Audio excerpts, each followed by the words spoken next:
What's up guys, and welcome to another episode of El Jardín Perdido. Today I'm going to be grafting a Pakistan mulberry onto a wild mulberry. Alright.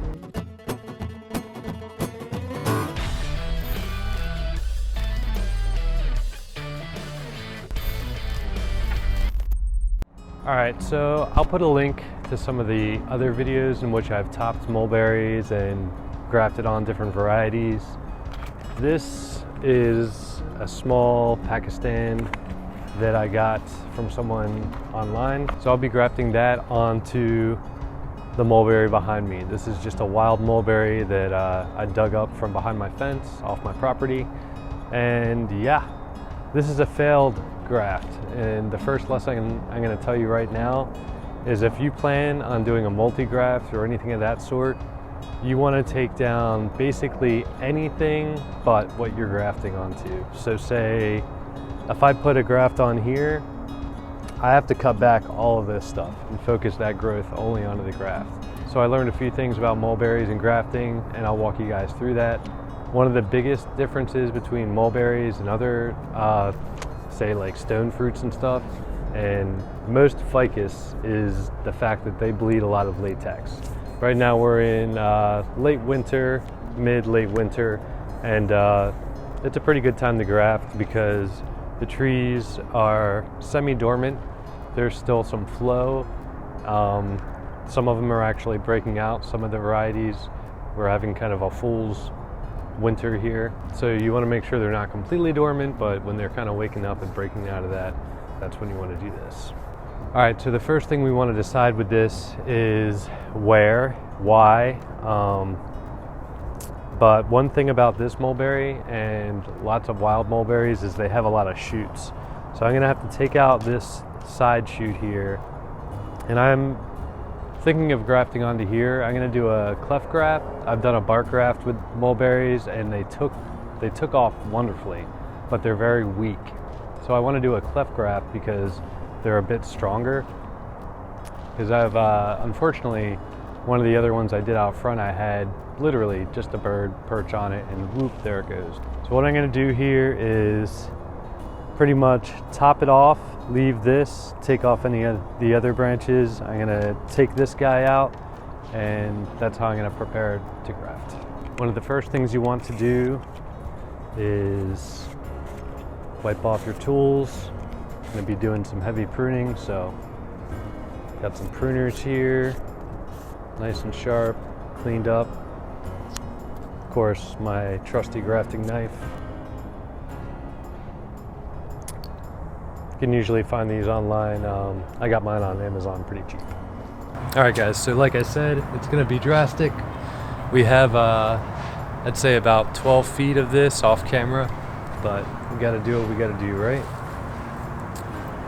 One of the reasons why I'm choosing this, the diameter I really like. It's not too thick, and also it's growing a little more towards my yard because I really don't want it infiltrating the neighbor's yard here.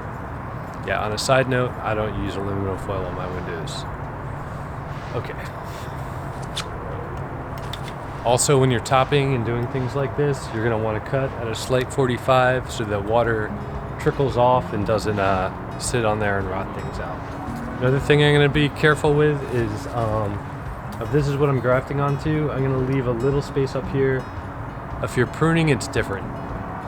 But in this case, we want to leave a little bit of room, not cut right there, because you may get a little bit of rot or the tree may die back right from where you cut it. So yes, in pruning I would cut flush, but this is different. We want to leave just a little bit of space there. So here we go.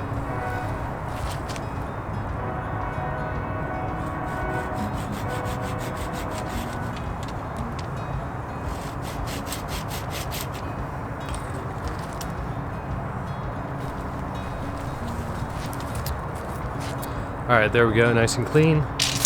Now we're gonna take out this bottom one. In the future, it will be nice to have some branches being wild mulberry, but those branches will come back. Once this gets well established, I'm gonna let that come back. That way I have fruit set at different times, and that'll be a plus.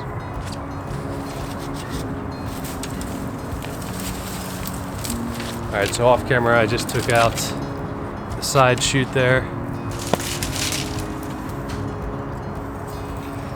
Now we're going to do a quick prune here, make sure there's no other potential branches that'll interfere with growth.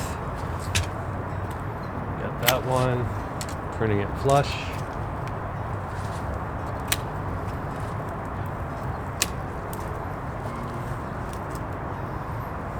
Okay, we're ready to get into the meat of this thing.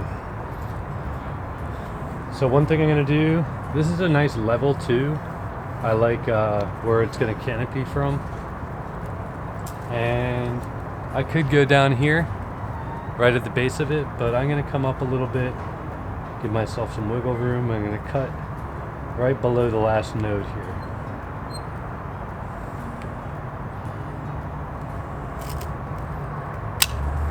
Nice clean cut.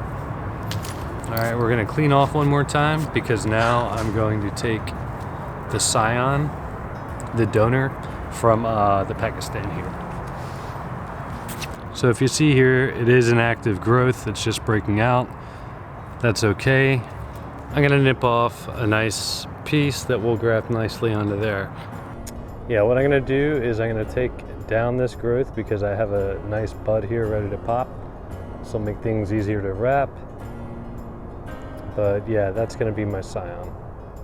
To prepare this, we're going to make a wedge right here and then wrap the rest up in paraffin. I'm going to make a quick cut off camera here and show you guys what that wedge will look like. So here's my wedge. Actually, this is a pretty gnarly piece here, but I do want to salvage the rest of this tree that I have for some upcoming grafts and also the tree itself. But we're going to work with this. I think it'll be fine. The only thing I can see is maybe flattening out a little more for better contact. Okay. So now we're going to wrap this up in parafilm. So we're going to start right above where we cut, nicely tightening as we go up. Kind of an odd piece, so I'm going to make sure the top gets sealed up as well.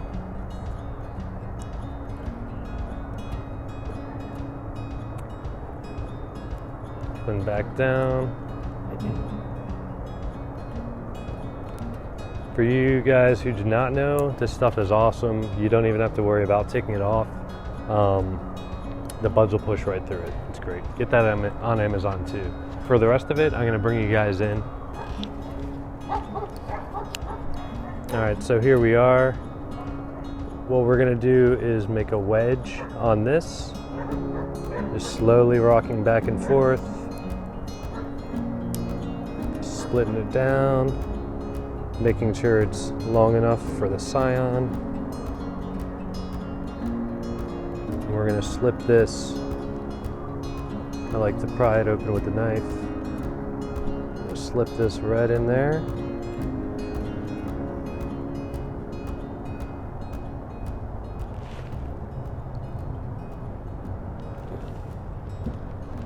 And just making sure there's really good contact right here.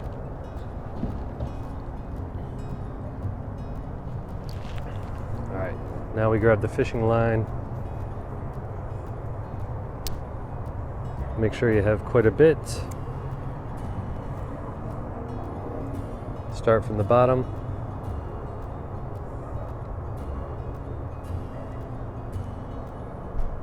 Double knot.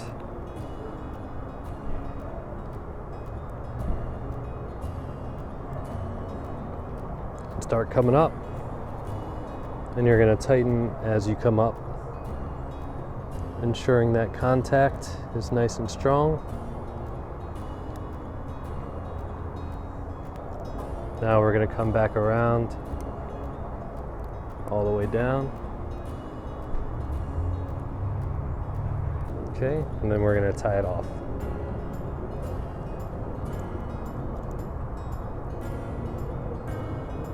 Now we're going to grab some regular planter's tape Get a nice healthy dose. We're gonna do the same thing. This is gonna seal in any moisture. Come up. Tightening as we go up.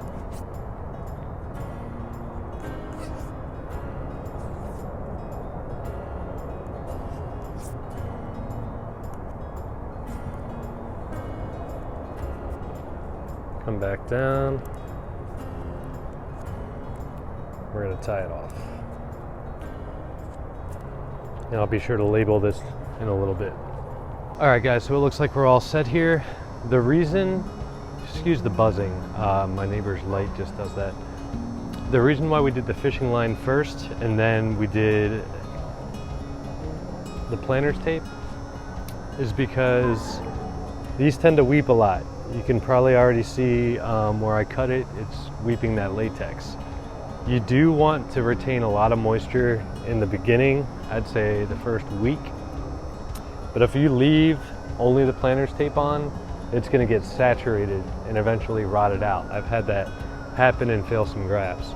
So after about a week, you can take that off and leave the fishing line. That way things can air out and it'll be all right. And then in the same token, once you know everything's healed, you get some growth, you're gonna wanna cut that fishing line, I'd say a few weeks to a month, because you will eventually get girdling because they grow so quick. And just so you guys know that this will be successful, I wanna show you a quick previous graft that I did not too long ago in the same fashion.